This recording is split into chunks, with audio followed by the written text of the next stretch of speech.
ఈ రోజు నువ్వు ఏదైతే పని చేస్తున్నావో ఇది అస్సలు ఈజీ కాదు. ఉన్న ఈ ఏజ్ లో మీ దోస్తు గాళ్ళందరూ గాలికి తిరుగుకుంటా సిగరెట్లు మందు తాకుంటా అమ్మయ్య పైసలు ఎగరబెడుతున్నారు. ఆ ఏజ్ లో నువ్వు నీ ఫ్యూచర్ ని సెట్ చేసుకొని స్ట్రగుల్ చేస్తున్నావు. And I know how it feels.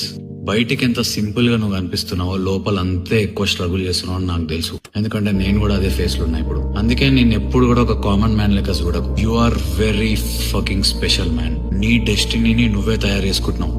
నీ ఫ్యూచర్ ని నువ్వే డిజైన్ చేసుకున్నావు. నీ లైఫ్ లో నీ దోస్తులు నిన్ను సపోర్ట్ చేయకపోని, ఇంటి చుట్టుపక్కల ఉన్న గల్లీల దోస్తులు సపోర్ట్ చేయకపోని, ఆఖరికి నీ తల్లిదండ్రులు నిన్ను సపోర్ట్ చేయకపోని, దాంతో నీకు ఇంత కూడా ఫరక్ పడద్దు. ఎందుకంటే జనాల పనే అది. ఏదో ఒకటి అంటనే ఉంటారు. నోరుంది కదా, ఇష్టం వచ్చినట్టు మాట్లాడతారు. నీ పని ఏంటంటే ఇవన్నీ వినకుండా నీ పని పైన నువ్వు ఫోకస్ చేయడం. లైఫ్ లో ఎవడైతే ఏం పీకలేడో వాడే సక్సెస్ఫుల్ అని తొక్కనికి చూస్తాడు. వాడే ఫేక్ ఐడియాలు క్రియేట్ చేసుకొని నీ కామెంట్లు పెడుతుంటాడు. If people are criticising you and judging you, then understand you are in the right fucking direction. And remember, ఈ రోజు నీ పక్కకు ఎవ్వడు ఉండకపోవచ్చు, కానీ ఒకటి గుర్తుపెట్టుకో, నువ్వు ఎప్పుడైతే లైఫ్ లో ఫుల్ సక్సెస్ఫుల్ అయిపోతావో, మీదికి ఎక్కి కూర్చుంటావో, వీళ్ళందరూ వచ్చి నీ పక్కకే నుంచి ఉంటారు. వీడు నా కొడుకు, వీడు నా దోస్తుగాడు అని మాట్లాడుకుంటారు, గొప్పగా చెప్పుకుంటారు.